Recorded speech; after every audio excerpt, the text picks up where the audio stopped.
If people attempt to desist from crime or recover from drug and alcohol problems, they can only do so to the extent that society is willing to reintegrate them and allow them to be re-established into schools, colleges, housing estates, jobs. And that's a massive part for us about the purpose of this event, is that notion of recovery and desistance as a form of social contract. So we have a whole load of stuff today that reflects the growing bubble of activity we have in Sheffield and in the surrounding areas, and the work that we're attempting to do to engage people in making Sheffield a recovery city. We'll talk a lot about that today, and we'll embed that in the context of what we're trying to achieve with Social Justice Week.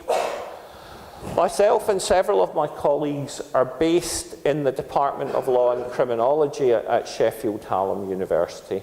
And we're based in something called the Helena Kennedy Centre for International Justice. For today, there'll be two of us who are hosting the event. My name is David Best, and I'm Professor of Criminology in the Department of Law and Criminology, and Dr Jamie Irving is a Senior Lecturer in Criminology in our department. And we will effectively be your hosts and guides through today.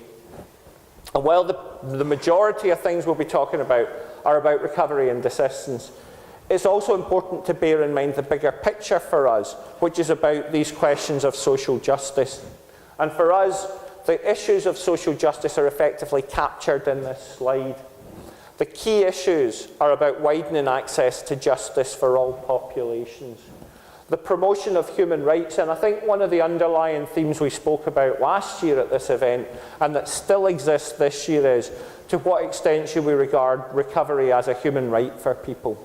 The right to be effectively recognised as integrated and accepted back into society following people's problems. Ethics in legal practice isn't something we'll deal with today, but overcoming social injustice is. And one of the things that a number of our partners from the Drug Action Team, from the Social Care and Health Trust, and from some of our NGO partners have committed strongly to is this idea of how do we help people overcome stigma and exclusion as part of that journey. And we'll talk about promoting criminal justice accountability to some extent as part of the process of how people make that journey to long-term recovery. For many of the people in this room, you'll recognise the purple t-shirts that people are wearing as the purple t-shirts we wore last September as part of Recovery Month when we did a bike ride at Derwent Dam. Which some of the more fit of us coped with rather more admirably than others. And Andy's not only modelling the t-shirt, he is holding another one up. So if you don't get anything else out of today, get a t-shirt. But hopefully you get much more out of today than a t-shirt. And I wanted to put this slide up because both yesterday when we discussed legalisation in the context of recovery and today, I wanted just to give people the sense of what the science says about what a recovery journey looks like. This slide is a slide I've borrowed from somebody called John Kelly. And John Kelly is the Professor of Addiction Medicine at Harvard Medical School, and somebody who we at Sheffield Hallam University partner with through something called the Recovery Research Institute. And his argument is, if you want to understand the typical career of people seeking long-term recovery, what typically happens is that, and there's a part off to the left, that people will typically start initiating alcohol, tobacco, and illicit drug use, well, alcohol and tobacco use around the age of 11 or 12. Will typically move towards illicit drug use by 13 or 14. And that the onset of addiction typically takes place sometime round about 20 or into the early 20s. But what he has characterised here is the length of the journey beyond that point. So what he has argued from a whole load of longitudinal American studies is that basically before the onset of dependence, it's typically about 4 or 5 years before people seek help. Once they've started that help-seeking journey, the typical length of engagement with mutual aid, specialist treatment services of one kind or another is around about 8 years and 4 or 5 different treatment episodes. And so what that means effectively is, by the time people manage to sustain some kind of meaningful sobriety for 1 year, they're typically into their mid-30s. And that we talk a lot about the time from people initiating abstinent recovery to stable recovery as being 5 years. But basically, that's purely in terms of relapse risk. We know statistically that in your first year, first year after detox or rehab, the chances of you relapsing are between 50 and 70%, depending on what drug it is. But once you get to year 5, that relapse risk drops to about 15% and never drops any lower. So that is a plateauing effect. And I'm sure every one of you who's been around the recovery community can tell incredibly sad stories about people who were 5, 10, 15, 20 years in recovery and then fell over again. Something went wrong and something happened to them. So people are never safe. But the corollary to that notion of this incredibly long journey is most people make it. So the evidence is pretty clear that beyond half of those who undertake that journey will manage way beyond that point. And something that I was talking to Carl from SAS earlier about was that 5-year point isn't really the end of the growth period. There's a long process after that which is about reintegration, which is about people effectively getting accepted to various things as accepted as part of community, and so that journey continues. But this just gives you a sense of the process for people who are severely dependent to long-term stable recovery. It's a long journey, and it's a long journey where the idea from the science we have is it starts with things about the person, to things about their networks, to things wider about their communities. And one of the purposes of having events like this is to challenge the perception and the belief that it doesn't really happen. Once an addict, always an addict. And one of the things we'll talk about later on is the therapeutic community idea of recovery as something about people being recovered, not in recovery. And the alternative model that says this is not for everybody an ongoing process. And for us, one of the things we've started doing is we've started mapping out the experiences of people at different forms of recovery. So we talked last year a little bit about the Life and Recovery Survey. Ours was the UK one was the 3rd International Life and Recovery Survey. The 4th one, which we're partners to, starts in Canada next month. So that will have been America, Australia, the UK, and Canada. And once those 4 are done, the next stage will be a global international one. So why do we do this? We do this to challenge the view that people don't recover and to add to the science about how people recover. And the other thing we do is to say, why should we all want to celebrate recovery? And there's a lot of, this is called an infographic, and there's a lot of stuff on this infographic, which I'm not going to go through in detail, other than to point to this box down here. This box that says 79.4%. 79.4% of the people who took part in our survey, and there were 802 people filled in this survey for us. 79.4% of them were actively volunteering in their communities at the time of the survey. In other words, 4 out of every 5 people in long-term recovery were making a valuable contribution to their own community. And this provoked me to go and look at what the figure is for the average member of the community. And for the average member of the community, it's 39%. In other words, people in long-term recovery are twice as likely to make a contribution to the well-being of their community as people not in recovery. So people in recovery are a positive asset to communities. And that's part of the reason why we both want to promote recovery, but also to promote awareness of recovery. Because recovery doesn't just help the person who gets it, their children, their family, it helps their community and it helps wider society.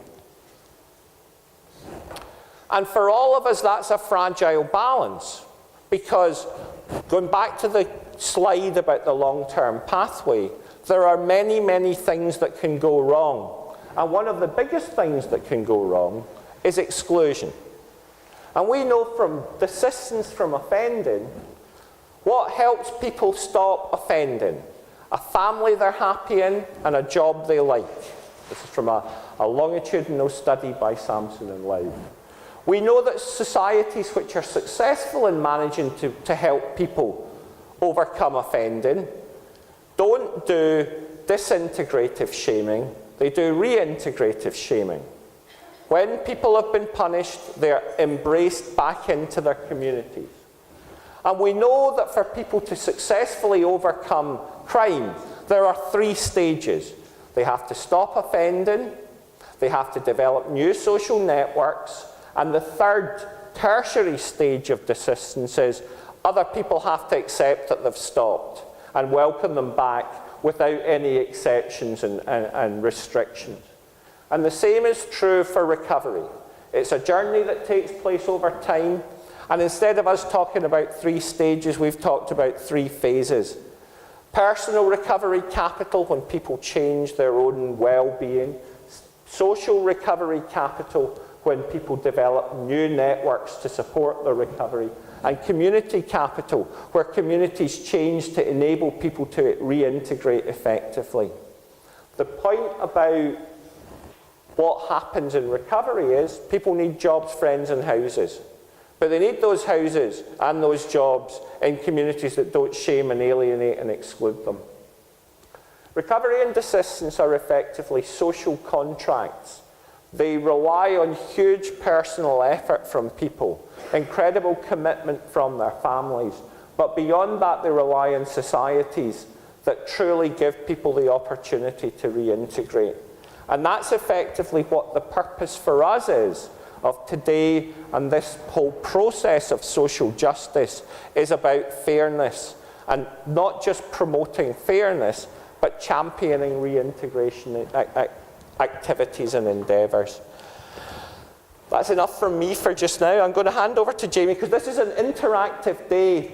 So one of the things we trialled yesterday, we're going to get to do again today, is to have people taking part by getting you to vote on a series of things. So I'm going to hand over to Jamie, and he is going to run you through the process of our voting activities. Morning. Thanks, David, for kicking us off. Michael and Alex are going to come round and hand you all a small... onto this. Right, sorry. Michael and Alex are handing you round now a small little voting remote control thing. I'm just going to talk for a few minutes on SARRG, which is the Sheffield Addictions Recovery Research Group. Those of you that can see, we're wearing these t-shirts, you can see the logo on the sleeve.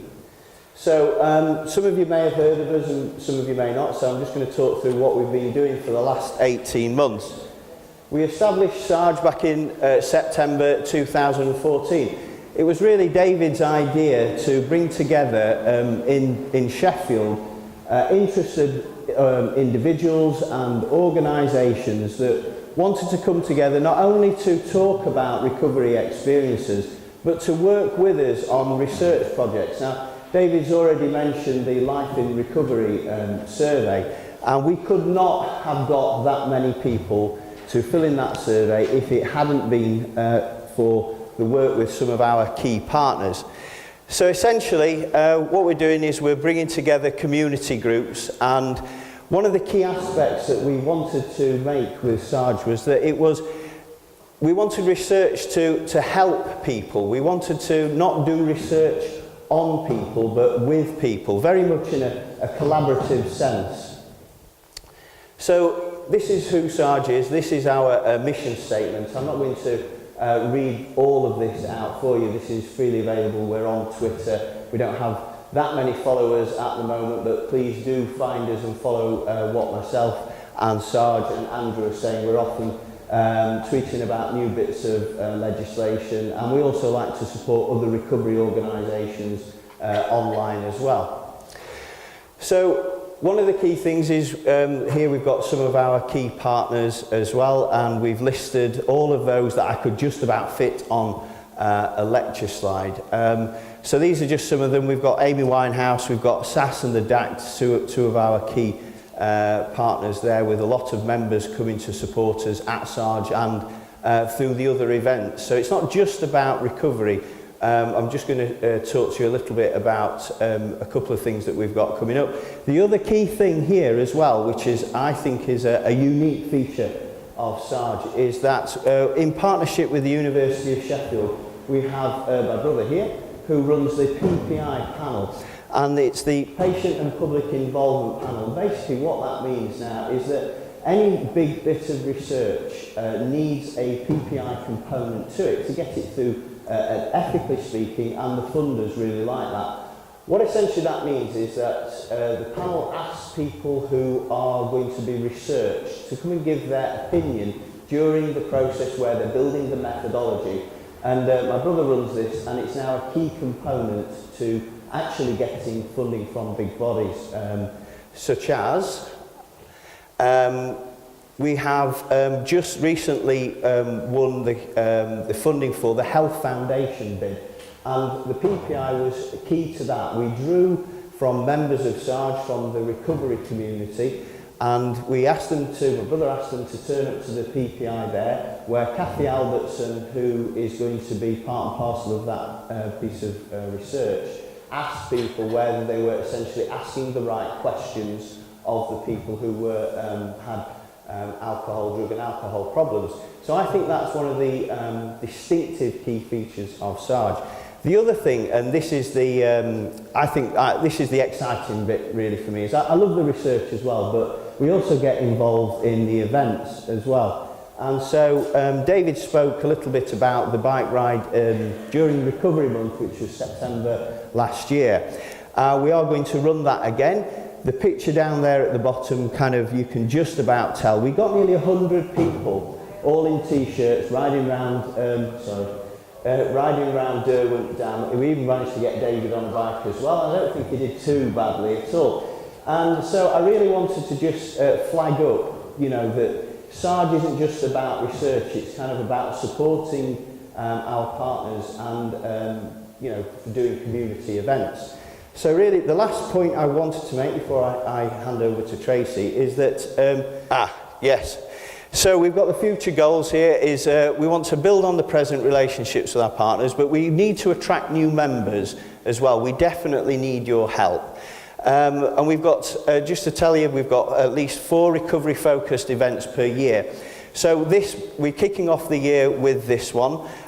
In June, we've got the Sastonbury SAS Run Conference, which I think is the 19th of June. I'm looking over towards Carl. And I know Chris is going to be doing some of his strongman stuff there as well. We've got Chris speaking at, I think, 11 o'clock today as well.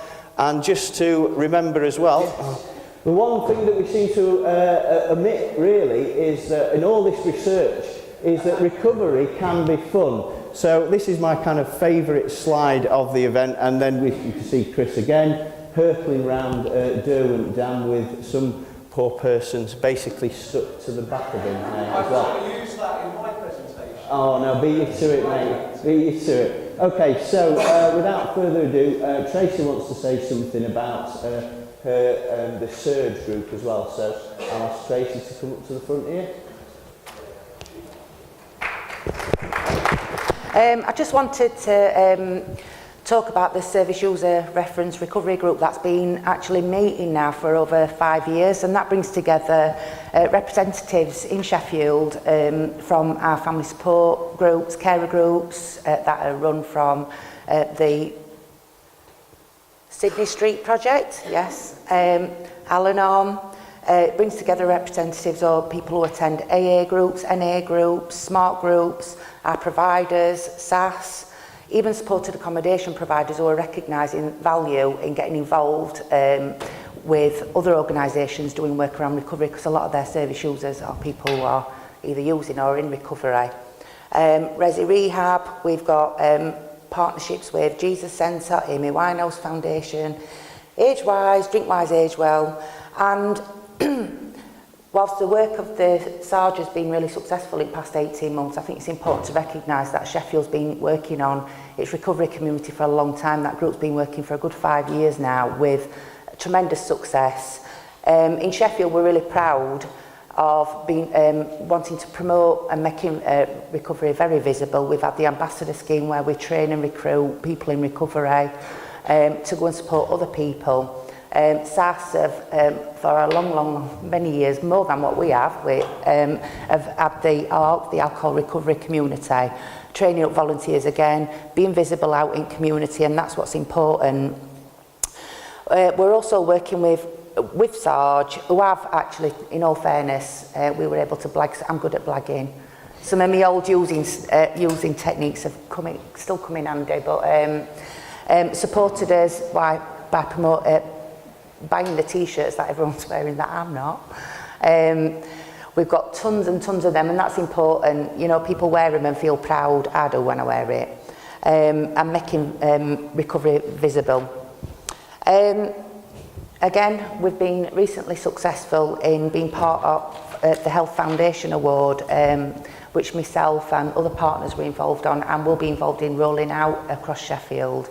So I just want to say thank you for everyone that's turned up today, and hopefully we'll work with you in future again. That's it. And just to pick up a little bit on what Tracy was saying there, we're going to start off with looking at this idea of anonymity, which is one thing that is kind of, I wouldn't say it anymore plagues people in recovery, but it is certainly a dimension of people's lives that they kind of have to think about a little bit. So we thought we're going to get Tracy and Steve to talk a little bit about their experience of how anonymity is built into their lives. But what I thought was I would start off with framing the debate a little bit. Do you want to do the slide first? Okay, right. Okay, so basically what we've got are two approaches, and traditionally speaking, the model of anonymity is the one that has been around since the 1930s from America, started with Alcoholics Anonymous, which is the 12-step approach. And they believe that anonymity isn't just about not saying and keeping that your recovery status, if you like, to yourself. They believe that it is a deeply spiritual principle. But they also believe, and certainly at the time in America there was a lot of stigma around about alcoholism, but it would largely protect the people who their membership as well. And you can kind of understand, we're going back quite a long way in history, good 80 odd years back in time to America. But it is also important to remember that if you read a great history of Alcoholics Anonymous by Ernie Kurtz, his first edition was 1979, was that he, if you look at the history, one of the co-founders, Bill Wilson, the organisation had a really hard time keeping him under wraps because he was a big self-publicist, a self-promoter, and he really wanted to go around America kind of screaming from the rooftops how successful his organisation was. And it grew exponentially in size. But there were two key moments in the history of Alcoholics Anonymous, I think, that actually helped the organisation grow.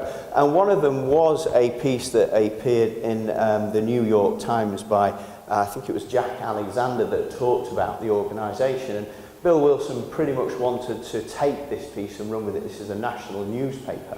And it was actually the other members of AA that said, no, Bill, you can't go running around publishing this, because one or two other people had tried to do this. They got up and done kind of basically this, but in front of, you know, TV cameras and news reporters, and then a couple of weeks later they relapse and they turn up drunk, and it doesn't do, they said at the time, it didn't do the organisation any good at all. Now the strange thing is that this was born out of America, and as I'm going to talk you through this whole anonymity debate, is that there is a really strong political movement in America for actually that people almost have a moral obligation to break their personal anonymity and tell people that they are in recovery. But we'll talk a little bit more about that later, and David's going to really talk to you about that debate. So, the spiritual principle that I talk about is a way of kind of limiting. AA has a theory of alcoholism, and that is one of control, really.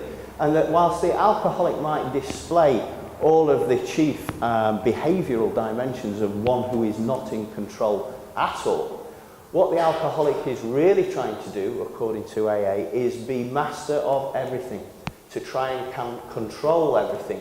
And it is in the actual fact that drive to achieve complete control that ultimately results in no control at all.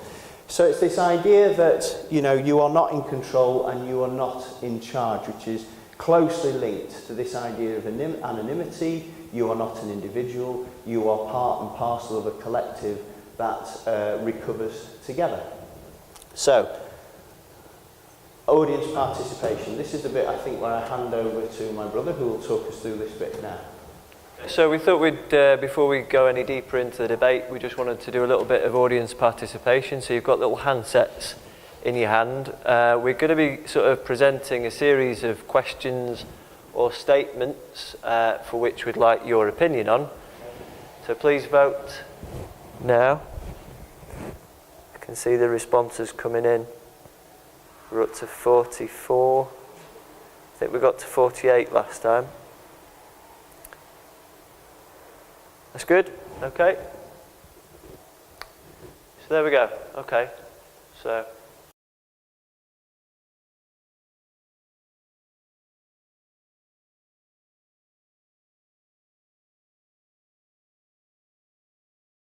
Hi, my name's Stephen, and I've been in recovery now for well over 20 years. I was really encouraged when 41% of us in this room are in recovery. That means that there is an enormous amount of people that are living miracles in this room. And that, for me, should be visible. My own sort of story, I'll be really brief. I basically went to hell, and it wasn't a nice place. And I tried every form of trying to solve my own problem, and I couldn't. Eventually, I did go to Alcoholics Anonymous and NA, and basically, I sat there, I listened. I couldn't identify with people really at first, but over a process of time, I sort of got it. And I did what the program required. And I did the program solidly for a year. I went to 13 meetings a week.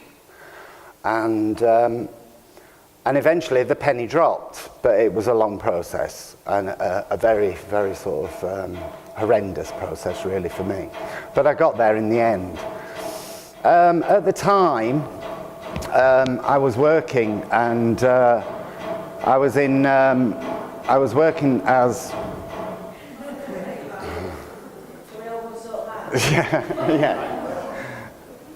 I was working as a staff nurse, and the delusion that most people in addiction have is that people don't really know what's going off with you, that they think that you're relatively normal. Although eventually I had to finish work through my addiction, I didn't want anyone to know that I was an alcoholic. I can remember every time that I went to the doctors, I would get signed off, and the reason that I was signed off was because I was depressed. The only time I actually was depressed was if I wasn't using or I couldn't get anything. That's when I was depressed. So basically, over a process of time, I thought to myself, after I'd been working the program, and after a year, I thought, well, I've done this. I need to sort of move on with my life. I occasionally kept going to sort of dipping in and out of AA. But something clicked in my head, and I thought, this isn't recovery. This isn't recovery just sat in a room. This is very insular. It's very our own little secret society, and I didn't want that at all. I felt as though I had a message, and I wanted to get that over to other people. So basically, I started giving my testimony outside of the rooms. I changed my whole career and everything. Now I work with people in addiction. I work with a mass cross-section of people. I'm completely out about myself, my addiction, and I don't have a cloud over me anymore, because I'm completely transparent about my addiction. If anyone wants to ask me, even about the horrendous things, I'll tell them, because I have nothing to hide. And by doing that, it releases me, it gives me a form of freedom. For me, I work alongside Tracy with the SARRG and the guys with the SARRG as well, and I just think it's my responsibility, not just my responsibility, for everyone that's in recovery. It is our responsibility, as it tells us in AA. You know, if somebody reaches out with a hand, it's our responsibility to, you know, grab that hand and give them help and support. And I just feel it's important. It is so important. And in Sheffield now, there are some fantastic things happening for people in recovery. For me to go, and I'm not knocking AA, because it has helped millions and millions of people, including myself, but you have to, for me, I had to get the help, I had to get the program. I started working the program, I incorporate it into my life, but my primary purpose is to carry the message to other people that suffer, and that has to be visual, it has to be transparent. And I'll hand over to you to Tracy. She's going to talk a little bit about her experience along the same things, but perhaps also give us a little bit of insight on what it's like to be a woman in recovery as well. Thanks. Hi everybody. I suppose one question I always ask is, what is recovery, and what are people's definitions of recovery? Because I think it's very different, you know, from one person to another. I was using illicit drugs. I ended up being sectioned. I was a mother of 2. And my wake-up call was my kids. I didn't want to lose my kids. You know, I had to have a long, good look at myself in mirror, and say, actually, I need to turn this around. If I'm perfectly frank, many, many years ago, this is over 25 years ago, if someone had said go along to an NA meeting, I'd have told them where to go, you know, because for me, I just thought we were a group of weirdos sat round a table, chatting crap. And I actually never, ever, in all them years, never went to my first AA meeting was actually an Al-Anon meeting, you know, because my dad was alcoholic, you know, so that's my only experience with anonymous groups. I didn't come through the normal recovery routes. You know, I work for a drug and alcohol action team. We're responsible for commissioning adult treatment services. I've never used any of Sheffield treatment services.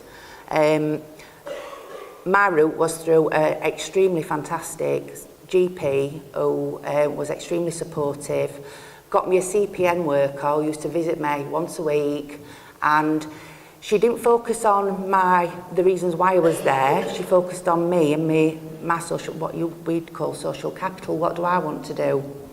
I left school with no qualifications. In fact, I got expelled 4 times. I'm not willing to compromise or hide my past because I believe that my past has made me who I am today. I'm not ashamed of it. I'm ashamed of some of the things that I did. I'm ashamed of some of the things that I put my family through, my children, but they forgive me, so I forgive myself for that. I think when I went for a job interview, I didn't say I'm an ex-addict. I don't think you have to tell people that you're an ex-addict. I think you tell yourself, you know, and who you are is, that might be part of who you were and made you who you are now.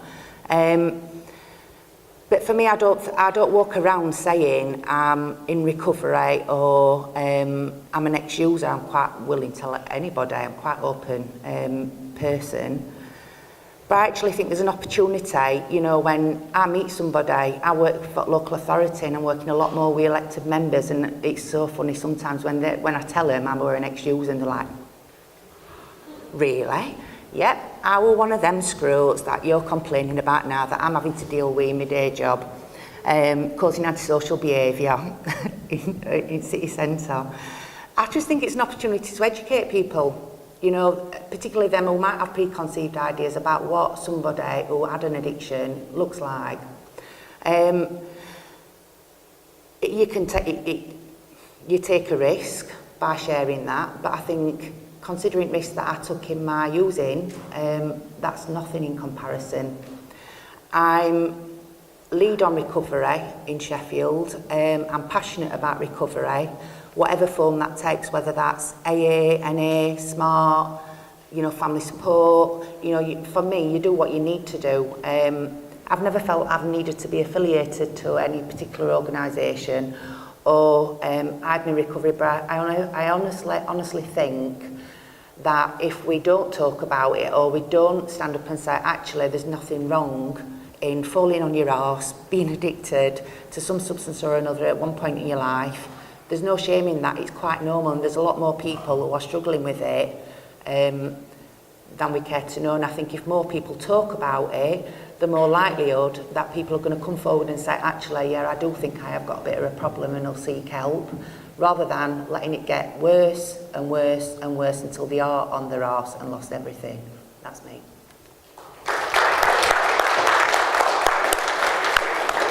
Going back to the to be or not to be, so you've heard the arguments for being anonymous as well. These are connected to protecting your identity. They are connected to limiting, if you like, rates of stigma that you might feel and that society puts on you as well. And we see these same sorts of results reflected in people's pathways from offending behaviour as well. And David touched on this last step, this tertiary step, the third phase, I think David called it. And in actual fact, that seems to be really key. So you think about whenever you have to insure your car, you get life insurance, those sorts of key institutional features that you need to lead the life of a legitimate, non-offending, abstinent, or however you want to call it, person. And the fact that it takes years and years and years to get these institutions to recognise you as back to, in inverted commas, a fully functioning and insurable person. And it seems to me that we need to understand a lot more clearly which institutions are holding people back. You think about your driving licence, you think about insurance, your health insurance as well. So it's this last step that we're also interested in as well. So, just to round it up a little bit, self-disclosure. When does one break one's anonymity? And we've heard Steve and Tracy speak about that as well. The arguments are that it does in actual fact reduce stigma. A lot of us here are wearing these t-shirts, I love recovery. The photograph of everybody around Durham down, that was an amazing little experiment really, because we were in the car park and we're putting on the t-shirts, we're getting the bikes out and things like that. And members of the public were stopping us and saying, well, what is it you guys are doing? And I remember one chap in particular saying, that's brilliant, you know. That's absolutely fantastic. He said, I wish my son had had the same opportunity as well. He unfortunately is still in his addiction. And so as the day progressed, we talked to people, and I know it's a bit silly, but I go back to that slide, but so many people had fun, and people who have been in long-term addiction and user recovery were saying things like, I haven't done this since I was a kid. Just simple things like, riding a bike around a great big pond, basically. And we pretty much pulled it off that day with one guy who ended up in Castleton, and we've still no idea how he managed to get this on. I met him. How do you get, well, all you're going to do is go in a circle, keep the water on your right hand side and keep going round. But anyway, we found it in the end. So being part of that wider movement that is visible. Now the next step, though, and this is quite key to it, is that Dave's going to talk a little bit about the movement in America. Some of you might remember last year the Faces and Voices in Recovery, the anonymous people video. You can easily Google this, it's online. And in America, they are much more, well, they have a bigger community. But in America, they have their equivalent to politicians, they're still politicians, congressmen and women who are actually out and saying they're in recovery as well. And that's a real force for political change. And in actual fact, they're trying to push through this bill. Now this is from the country who has waged a war on drugs since Nixon in the 1970s. So this is actually quite a really interesting and fascinating time in the evolution of recovery as a political movement in America. So they've got this proposed bill, the Comprehensive Addiction and Recovery Act. So they're offering these alternatives. Now we do have a bit of this system in this country as well, but it's very new drug course, therapeutic jurisprudence. So we've got alternatives to prison, we've got prevention and nationally rolled out education program. What they're proposing in America is pretty much what they try to do in this country with children with, the sex education, so they call it PESHE or something like that these days in school. They're advocating rolling this out in national recovery. So invest in recovery programming by community non-profits. They're talking about investing a serious amount of money, millions and millions of dollars into their communities to support, the building of recovery programs for youth and schools as well. But they're drawing from a huge, broad base. You go on their website, Faces and Voices, they estimated that 23 million Americans in recovery. That's like the equivalent of a third of this whole country who are in recovery. That is a huge power base from which you can draw. So they actively target the local politicians and policymakers. And what's really interesting is that I invited a couple of our local politicians to this event today, and I didn't get a response from any of them.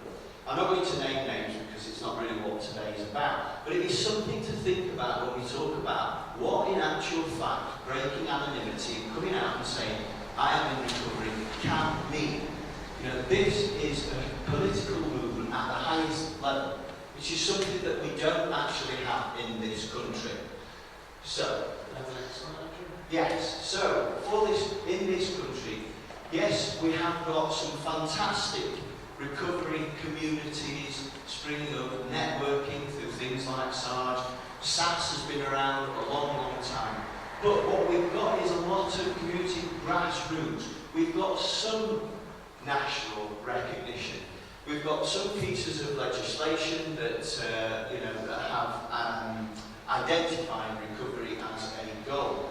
But what we are lacking, I think, is political buy-in. Lessons from America. Political buy-in at the highest level, I think, is if we want the recovery agenda to mature and move through and get to that last stage, if you like, which is political representation at the highest level.